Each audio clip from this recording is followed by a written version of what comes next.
2, 3. Okay, this is the skit I did when I was in 3rd grade and I won 1st place. Ready? Okay. Spaghetti, spaghetti all over the place.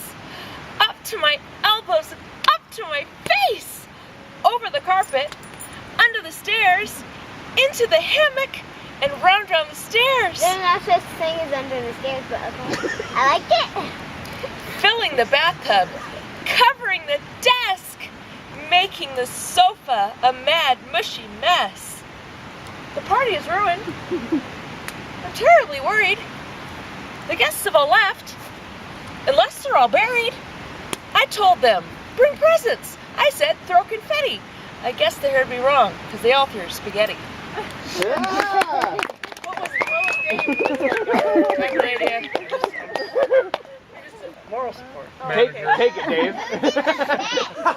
He's gonna hit her with spaghetti. the stick. I got one. Do it again. The whipping stick.